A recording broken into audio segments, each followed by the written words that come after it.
Hi, welcome again to my show. Today I have a special guest. I met him here in Ebedi in Nigeria. I'm here for Ebedi International Writer Program residency here. And this great man, I met him here. His name is Dr. Nureni Fadare. Yes, Dr. Nureni. Welcome to my show, and it's my pleasure to meet you here. Yeah, thank you, Salma. And you are welcome to Iseyin and Ebedi Writer's Residency. Thank you so much. For beginner, just tell me, who is Dr. Nureni? Tell me something about yourself. Yeah, thank you so much, Salma. As I said earlier on, my name is Dr. Nureni Fadare. I was born over 4 decades ago here in Iseyin, Oyo State, Nigeria, West Africa. I had my primary school between 1981 to 1987. Wow. My secondary school 1988 to 1993. Then I went to Federal College of Education, Special Oyo, also in Nigeria here, between 1997 to 1999. Yes. From there, I went to Obafemi Awolowo University in Ile-Ife, where I studied English and Literary Studies between year 2000 and year 2005. In year 2010 to year 2011, I had my master's degree at the first university in Nigeria, University of Ibadan. And between 2014 and 2018, I did my PhD program at the University of Ibadan. So today, to the glory of my Almighty God, I lecture in the Department of English and Literary Studies, Ladoke Akozola University of Technology, Ogbomoso, Oyo State, Nigeria. Thank you, Sama. Thank you. Yeah. Thank you, Senore. Yeah. You are working as a principal of the school. Yeah. Maybe you can tell us about the school and how's your role there? Yeah. Apart from working as a university lecturer, I had a secondary school that I co-run with my wife, Ajia Sakirat Fadare. And the name of the school is Brilliant Mind Nursery, Primary and College, Iseyin. What we are trying to do there is just to nurture the younger generation of people that we take debating from us in the nearest future. Our intention is to give them children between age 2 to age 18 the basic and the secondary school education being needed and prepare them for the university education. And the school was established in 2003. So if we calculate it, it means that the school has been in existence for the past 22 years. And we have produced so many graduates, usually in primary school section. Our secondary school section started about 5 years ago. And our students will be writing their first West African exam, inshallah, by next year. Inshallah. Thank you so much. Wow, that's a great role you are doing. So what the biggest challenge you face in a school as a principal? Yeah, the major challenge I face as the director of the school is finance. We have problem of finance because Iseyin is more of a semi-urban community. So the money the parents can afford is far below what we are spending in running the school. In Nigeria today, we have inflation. The prices of things are going higher every day. And if you are to increase the school fees of the student along that line, we discover that parents will not be able to afford it. And if they cannot afford it, our intention of building the next generation of children that will take over from us will not be realized. Then another challenge we are facing is that many of the parents don't attach so much importance to education. Like if you ask them to get textbook, to get school materials for their children, they always find it difficult. Probably because of the poverty, sometimes because of some of the parents' nonchalant attitude, and sometimes because they don't place much priority on education. But by and large, we thank Almighty God that the school is still moving, and we are moving very fast. Thank you.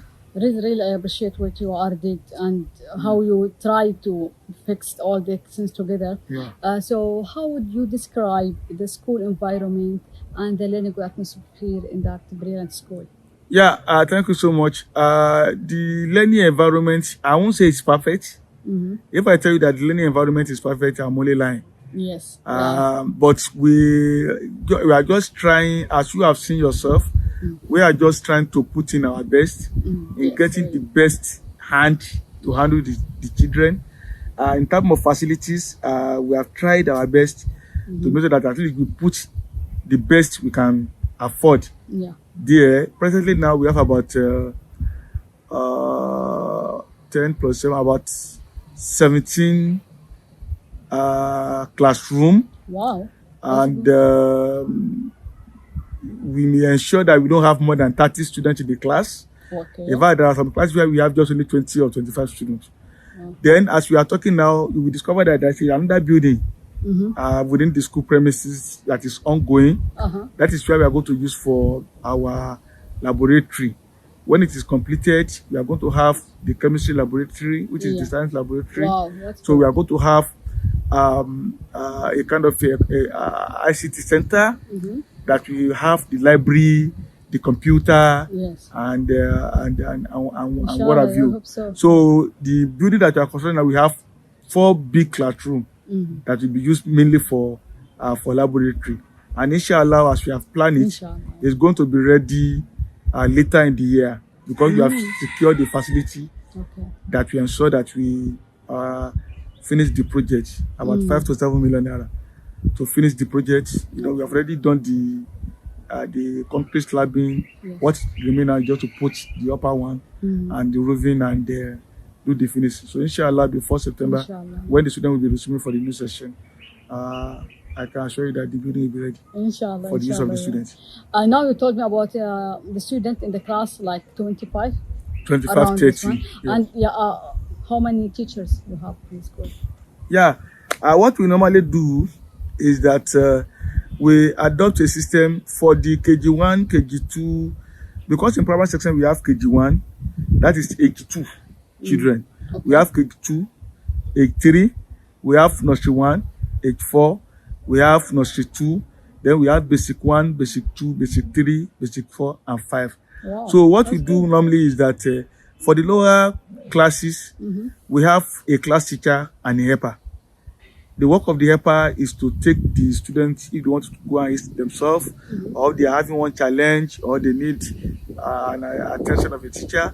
While the other teacher will concentrate mainly on teaching. Then for basic 3, basic 4, and 5, we normally have experts on mathematics that we take them.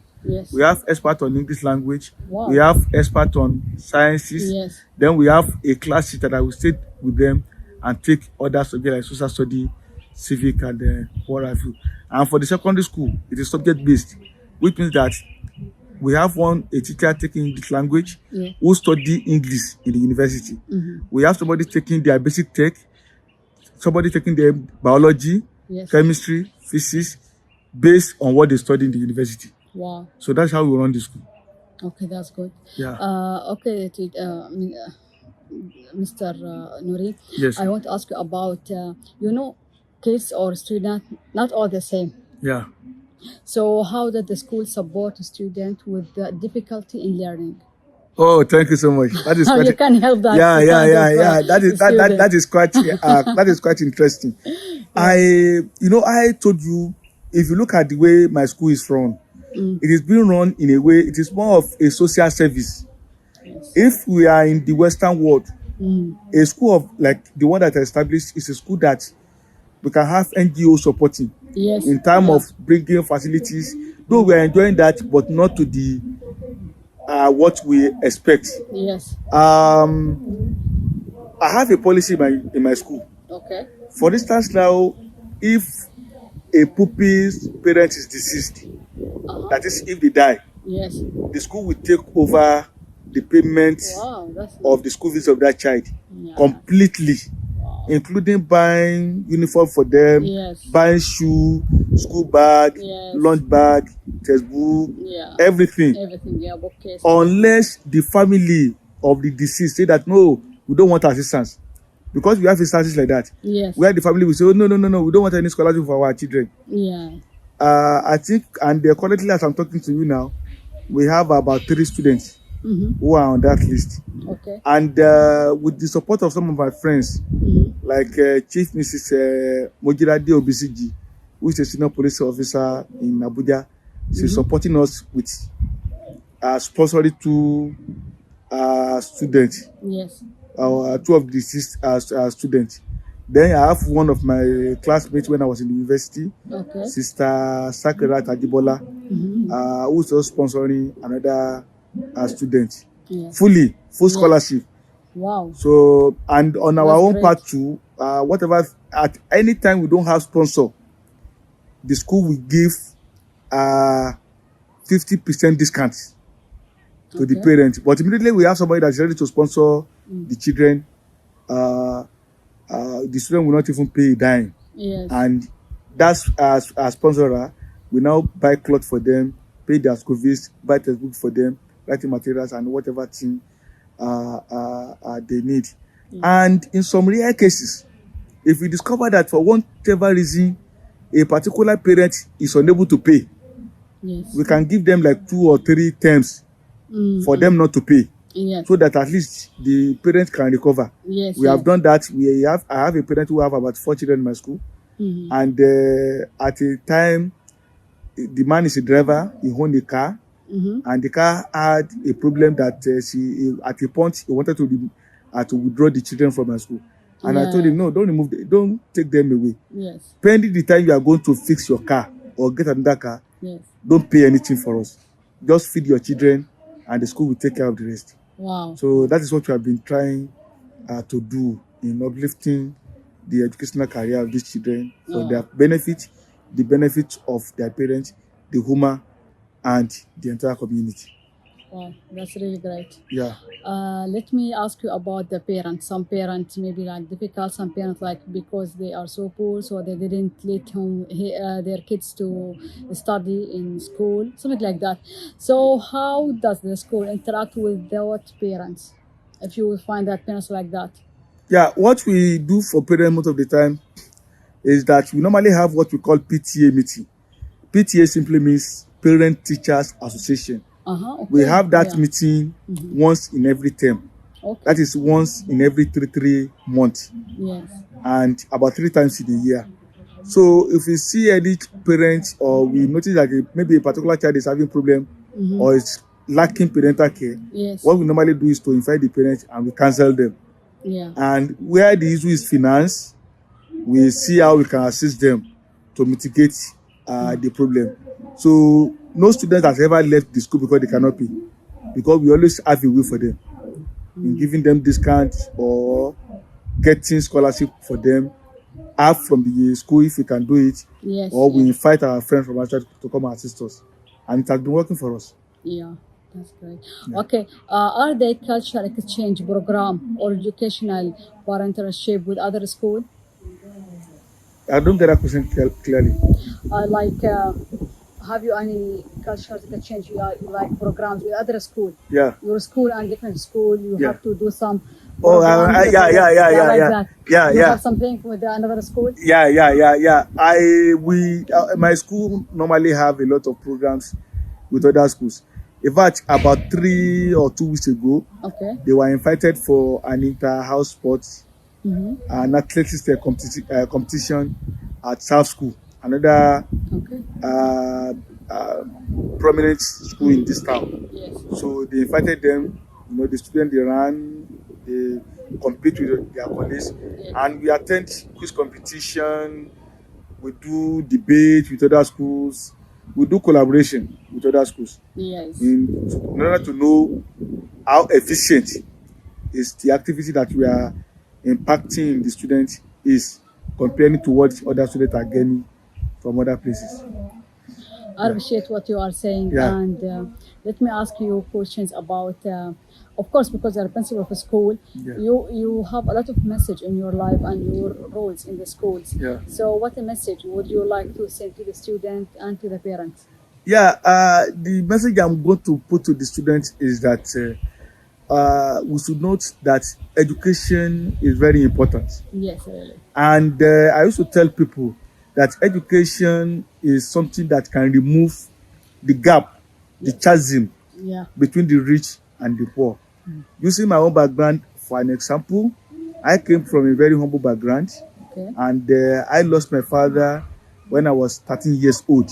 Wow. So from then, I struggled to finish my secondary school, to go to College of Education, go to university, first degree, go to university, second degree, go to university for my third degree.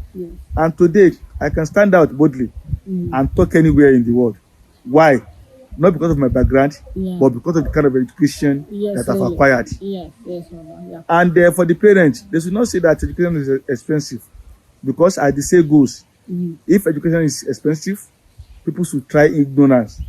So no matter the amount they spend on their children, I strongly believe that it's like investing in a business. They will definitely recoup the profit in the no distant time, in the nearest future. And I really appreciate because you are coming today to Ebedi and take me and my colleague for the residency and visit your school.